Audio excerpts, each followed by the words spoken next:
It is responsible for about 10% of our global carbon emissions. Hey, and welcome back to Zayshin Webisodes, where we explore the stories and ideas shaping the future of sustainable fashion.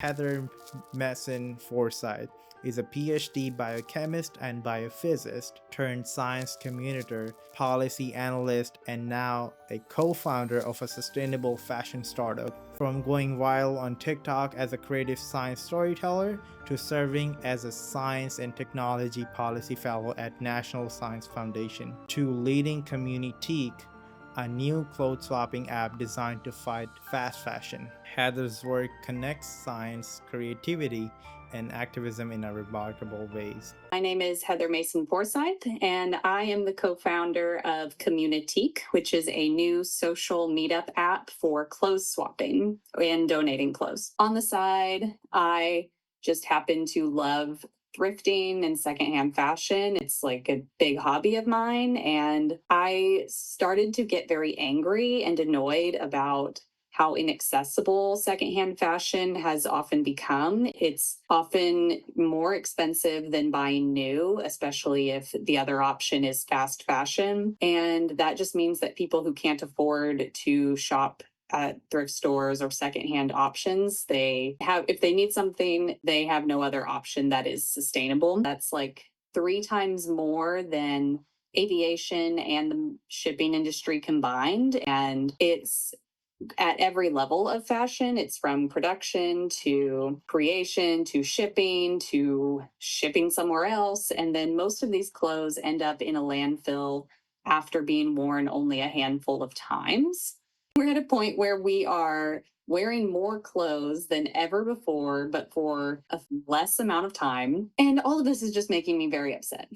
So all this is happening, and it occurred to me that we don't really need to have this middle ground of space where people are donating clothes for free out of the goodness of their own heart, often thinking that they are going to get these clothes to someone in need. It's not until maybe the last few years that I have been able to really buy whatever secondhand fashion I want. And I only had new to me clothes whenever they were given to me by friends, by family members, and that's kind of it. And these clothes are being donated, and then we pay money again to go to the same thrift store and buy clothes again. So I started to develop Communitique so that people could add friends, meet friends, post clothes that they're going to donate.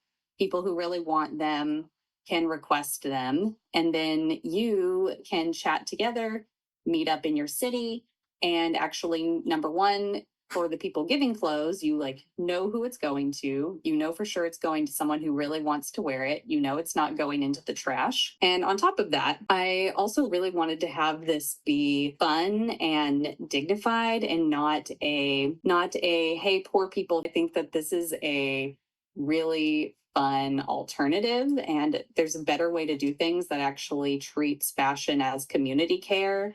People can save their money, and of course, the planet is not being getting more waste because we are repurposing, clothes swapping, and donating the right way that as it should be. And it's just struck me as like silly and something that we could fix really easily because we have enough clothes on earth produced already to clothe something like the next 6 generations of people if we stopped making clothes right now. Most clothes is made out of plastic and oil, and it is a huge driver of our oil production, of shipment around the world. And it just seems like something maybe on the surface that's like kind of frivolous and fun to work on. Like, yeah, yay, we need sustainable fashion. Like, let's recycle a cotton shirt.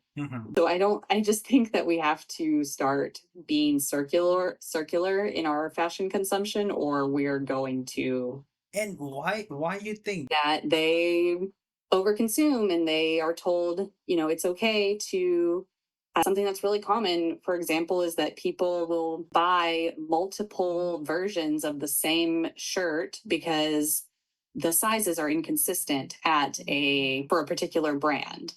And it's so cheap, you might as well buy 3 of them. And then you just throw away the 2 that are not the best size for you. So part of this psychology is feeding into why I built Communitique the way it is, which is sort of like a shopping app.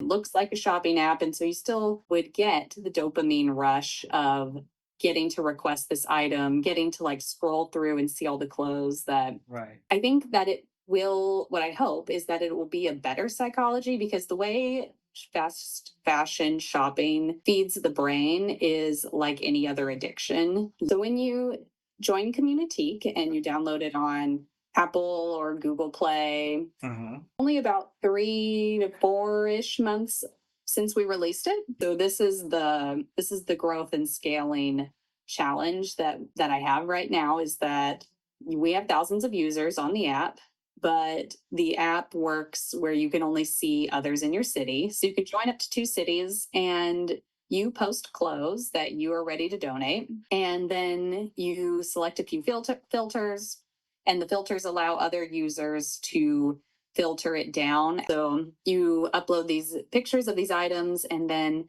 someone else will go on the app.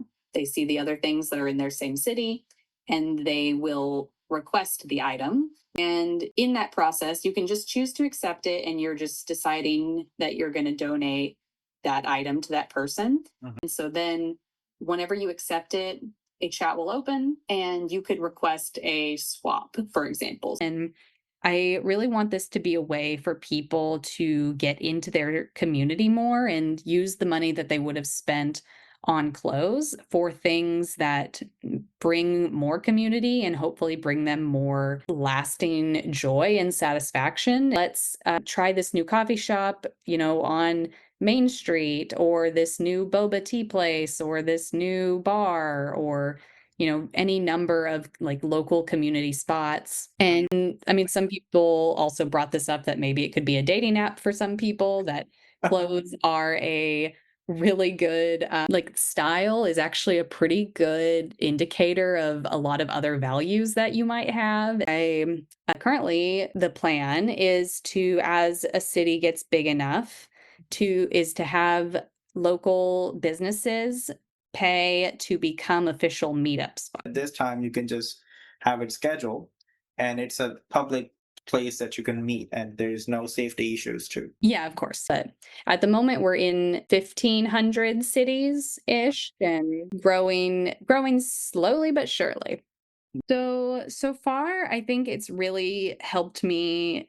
It's started a lot of really good conversations and potentially some civic science research that I'd like to spin off of it, because the app, whenever you trade or give away clothes and you confirm that, it calculates an average amount of carbon emissions that you're avoiding by doing this rather than buying a new clothing item. So I think having the sustainability leaderboard and just an awareness of the fashion industry and put in front of you more practically is really beneficial. And I have several talks coming up as well with like several different audiences to work on the education element as well. And I know how to do research, and I know how to like fact check things, and That's good enough. people have really gone out of their way to like find us and figure out how to make it work for them. And even though like no one else is in their city yet, and that's really heartwarming to me. But yes, we had a competition during DC's Climate Week a couple months ago, right after our app had just gotten into the Apple Store. And so I ended up giving the painting to a very nice woman who donated a beautiful blue blazer to me through the app. Clothes focused.